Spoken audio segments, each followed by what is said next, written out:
श्रीमद् भगवत गीता में ये स्पष्ट हो गया। इन तीनों गुण की भक्ति में ये भूल पड़ो संसारी, कहे कबीर निज नाम बिना कैसे उतरो पारे। हरे राम हरे कृष्ण राधे राधे श्याम मिला दे, एवं नमः ओम श्री सतगुरुदेव एवं नमः। ये इस तरह के मनमुखी साधनाएं हैं, शास्त्र विधि के विरुद्ध हैं ये मंत्र। अब इसमें स्पष्ट हो गया है, परमात्मा ने कहा था तीन देव की जो करते भक्ति उनकी कदे ना हुआ मुक्ति। अरे पवित्र श्रीमद् भगवत गीता ने स्पष्ट कर दिया कि इन तीनों देवताओं की भक्ति करते हैं वो है तो शास्त्र विरुद्ध है। और राक्षस स्वभाव को धारण किए मनुष्यों में नीच दूषित कर्म करने वाले मूर्ख, ये ब्रह्म कहता है मेरी भक्ति भी ना करते। अब इनको ऐसा क्यों कहा? जैसे एक बार श्री ब्रह्मा रजगुण की भक्ति की थी हिरण्यकशिपु ने, रजगुण ब्रह्मा जी की, और सिद्धि प्राप्त करके भगवान बन बैठा, अपने ही पुत्र प्रहलाद का शत्रु बन गया। और वो जुल्म गुजारे उस पुण्यात्मा के साथ, पिता होकर भी शर्म नहीं आई उस अहंकार के भूखे तीनों गुणों के उपासक ने। ऐसे जुल्म की राक्षस कहलाया और कुत्ते वाली मौत मारा गया। भगवान ने आकर उसकी छाती पाड़ी, पेट पाड़ के गिर दिया। अब तमोगुण भगवान शंकर की पूजा की थी रावण ने, आपके समक्ष है। और जो वर्तमान के शिव के पुजारी एक सोमवार का व्रत रख के थोड़ी बहुत मंत्रमाला करके नहीं सोचा पता नहीं क्या प्राप्ति कर लेंगे। अब रावण जैसी भक्ति वर्तमान का कोई भी नहीं कर सकता। यहाँ से धड़ काट के, यहाँ से काट के 10 दोनों भुजा से समर्पित कर दिया था। और जैसा किया वैसा ये दे सकते हैं भगवान, वैसा ही इसको दे दिया। लेकिन दुर्बुद्धि नहीं गई, राक्षस कहलाया, कुत्ते वाली मौत मारा गया। और कैसा दूषित कर्म किया, अपनी ही माता को सीता को उठा लाया, जो शंकर भगवान के बड़े भाई की पत्नी थी, उसको उठा लाया। पत्नी बनाने की चेष्टा कर रहा था अपनी माँ को। इसे दुष्ट और कौन होगा, दूषित कर्म और क्या होगा। कुत्ते वाली मौत मारा गया और राक्षस कहलाया। एक भस्मागिरी नाम का साधक था, तपस्वी था, तमोगुण श्री शिव का उपासक।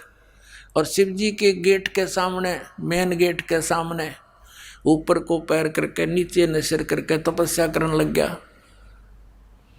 12 वर्ष तक सिरासन पर रहा। एक दिन पार्वती जी ने कहा कि भगवान आप तो महादेव हो, देवताओं के देव हो, आप तो जो चाहो सो कर सकते हो, आपके भगत को दे दो जो मांगता है। अब भगवान शंकर ने कहा, शिव जी ने कहा तमोगुण ने कि मांग भाई भस्मागिरी, क्या मांगता है साधु। भस्मागिरी ने कहा जी वचनबद्ध हो जाओ तब मांगो। भगवान शिव ने कहा ठीक है भाई मैं वचनबद्ध हो गया, प्रतिज्ञा करता हूँ तू मांगेगा वही दे दूंगा, वचन है मेरा। उसी से मैं सीधा खड़ा हो गया और कहने लगा भगवान ये भस्म कड़ा दे दो जो आपने हाथ में पहन रखा है। उस भस्म कड़े में एक शक्ति थी, उसको मालूम था कि जिसके सिर के ऊपर ऐसे करके यूं कह दिया कि भस्म, वो व्यक्ति वो पशु पक्षी भस्म हो जाता था। अब जो ही भगवान शंकर ने वचनबद्ध होने के कारण वो अपना प्रिय कड़ा भी दे दिया, ये सोचकर कि साधु संत है, जंगल में रहता है, हिंसक पशुओं से बचने के लिए, राक्षसों से बचने के लिए ले रहा होगा, दे दिया। जो ही कड़ा हाथ में आया और एकदम ठाके मारकर हंसने लगा कि शंकर होले होशियार, तुझे मारूंगा और पार्वती को अपनी पत्नी बनाऊंगा। हा हा हा। अब उसने न्यू किया, शंकर भगवान जान गया कि तो एकदम चेंज हो गया सारा, इसका तो हाव भाव बदल गया नीच का। भगवान शंकर ने डांक ठोक दी, फुल सपीटते भाग लिया, 100 की सपीटते। आगे आगे भगवान और पीछे पीछे पुजारी जा खखाट पटा। तब परमात्मा ने आके रजा करी उनके शंकर जी के और उस पुजारी के बीच में आकर पार्वती रूप बना के खड़े हो गए खुद परमात्मा। और वो तो पार्वती के लिए भाग ही रहा था, उसने सोचा चल दो बात कर लेता हूँ पार्वती से, रुक गया। अब पार्वती रूप में परमात्मा ने कहा कि आप रुक जाओ, क्यों भागे जा रहे हो, आओ बैठो दो बात करेंगे। अब शंकर जी तो आपके निकट आ नहीं सकता, 100 किलोमीटर तो उड़ा नहीं डटे भी। अब वो निश्चिंत होकर खड़ा हो गया। पार्वती रूप में प्रभु ने कहा कि मुझे कुछ डांस करके दिखा ताकि मेरा मन प्रसन्न हो, आपको पसंद करूं। वो कहने लगा मैंने नाचना तो ना आता, मैं साधु संत, मैंने तपस्या की है। तो पार्वती रूप में भगवान ने कहा कि मैं सिखाती हूँ तुझे, पहले डांस करके दिखा मुझे। इस हाथ को ऐसे कर, इस पैर को ऐसे कर, इसको ऐसे कर, इसको ऊपर ला, इसको नीचे कर। धीरे धीरे जिस हाथ में उसको कड़ा था वो सिर पर आ गया ना, तो उस बूढ़ी बूझ के जब कह दिया भस्म, वो भस्मागिरी नष्ट हुआ। अब उस कड़े को लेकर विष्णु रूप धारण करके परमात्मा शंकर भगवान के से काफी आगे खड़े हो गए और कहा कहाँ दौड़ रहे हो। बोले नाथ कहाँ चले, शंकर जी कहाँ जा रहे हो, कि भाग ले विष्णु भाग ले, पीछे एक दुष्ट आ रहा है, उसने मेरे से धोखा किया है। तब विष्णु रूप में प्रभु ने कहा कि देखिए तेरा कड़ा मैं ले आया, उससे भाग, डरे मत, वो मैंने नाश मार दिया है। कि नहीं नहीं ये कोई और होगा, कि वही है, चिंता ना कर। दौड़ता दौड़ता पूछ रहा कैसे क्या कर दिया, कि मैंने उसको ऐसे ऐसे पार्वती रूप बनाया, उसके सामने खड़ा हो गया, उसको गंड हाथ नचा के नाच नचा के और उसको ऐसे किया जब वो मार दिया। शंकर भगवान ने कहा मुझे उसकी वो ऐसे दिखा दे, राख कहाँ सी जलिया है। वो ला के दिखा लिया ना कि यो पड़ा उसकी राख। जब कलेजे की धड़कन बंद हुई भगवान शिव जी की, जिसको अविनाशी कहा करते, अजरो अमर मृत्युंजय कालज सर्वेश्वर महेश्वर। बताओ, ये थे हमारे टीचर हिंदू धर्म के, नकली गुरु, मूर्ख बना रहे हमारे को हजारों वर्षों से। अपने आत्माओं, ये तो दो गुणों के पुजारियों का निर्णय हो गया। किसे थे ये, राक्षस स्वभाव को धारण किए मनुष्यों में नीच दूषित कर्म करने वाले मूर्ख है।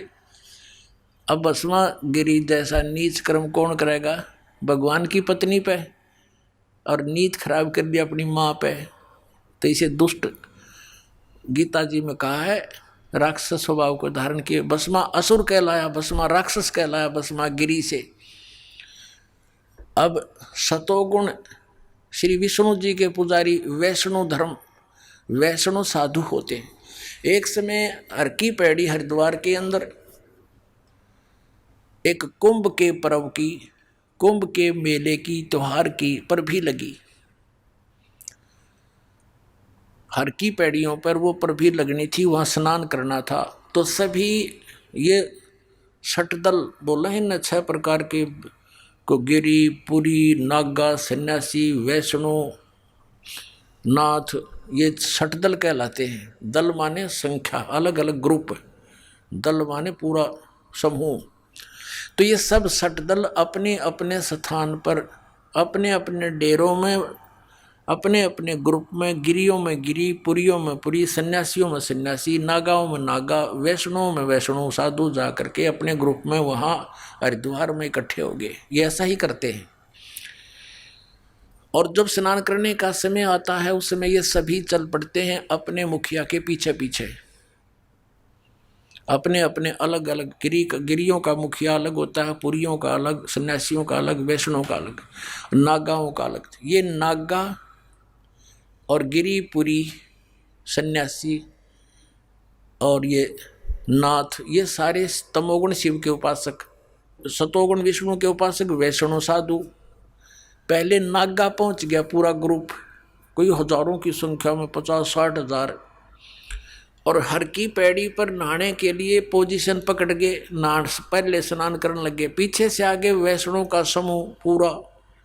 वैष्णव ने आकर कहा कि हे सतोगुण वैष्णव, विष्णु के उपासकों ने कहा कि हे नागाओ, तुम पहले स्नान मत करना, प्रथम हम स्नान करेंगे, हम सर्वश्रेष्ठ हैं। नागा कहने लगे नहीं, हम सर्वश्रेष्ठ हैं, हम प्रथम स्नान करेंगे। हम त्यागी और बैरागी हैं, हम नी इच्छा रहते हैं, हम वस्त्र तक भी ग्रहण नहीं करते और हम सर्वश्रेष्ठ हैं, हम प्रथम स्नान करेंगे। अब वैष्णव साधु कहने लगे वो संत कि तुम काहे के श्रेष्ठ हो, हैं? तुम नंगे फिरते हो पशु की तरह, राख लपेटे रहते हो, आज तुम नहाने वाले बन गए, शरण फिरो, टट्टी के हाथ भी ना धोते तुम, आज प्रथम स्नान करने पर तुल गए हो। अब इतनी बात से वो क्षुब्ध हो गए, कौन? नागा। भगवान भूल गए, वो कुंभ का मेला की पर भी भूल गए, उल्टे फिर गए एकदम। और उसने उनके बाल पकड़ दिए, उसने उनके गुट्टम गुट्टा, फिर तलवार निकाल लाए, तीर मारे एक दूसरे के, पूरी छुरी घोंप देने एक, यानी बुड़के भर भर काट खाए, कत्लेआम कर दिया। 25,000 ये त्रिगुणों पास से कटका मर गए वहाँ हर की पैड़ी हरिद्वार के अंदर। होय होय। अब इसके विषय में सुख संवेद में कहा है, तीर तुपक तलवार कटारी जमदड़ जोर बधावे हैं, हर पैड़ी हर हेत न जाण्या वाजा तेग चलावे हैं, काटे शीस नहीं दल करुणा ये जग में साध कवावे हैं, जो जन इनके दर्शन को जावे उनको भी नरक पठावे हैं। ओए होए।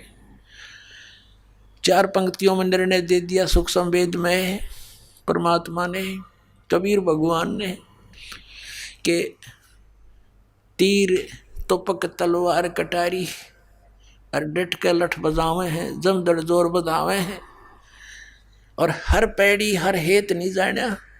हर की पैड़ी कहें भगवान की छाती पे कत्लेआम कर डाला, हर पैड़ी हर हेत नहीं जाना, वहां जाते गए यानी तलवार चलावे हैं, और काटे शीस नहीं दल करुणा ये जग में साध कमावे हैं, इन्हें तुम संत भी कहते हो। और जो जन इनके दर्शन को जावे उनको भी नरक पठावे, उन भी ये पाठ पढ़ाओगे, ऐसे उनको बना देंगे। आज तक ये कैसा जुल्म करते रहे, हिंदू मुसलमानों को मार डालते हैं इन्हीं के बहकाए हुए, और मुसलमान हिंदुओं का काट डालते हैं, और काजी और मुल्लाओं के बहकाए हुए। तो पुण्यात्माओं, जब तक हम तत्व ज्ञान से परिचित नहीं होंगे, हमारी ऐसे ही ये हमारी दुर्बुद्धि बनाए रखते हैं, हमारा दुरुपयोग करते हैं ये मूर्ख लोग अपने स्वार्थ के वास्ते, ये नकली गुरु।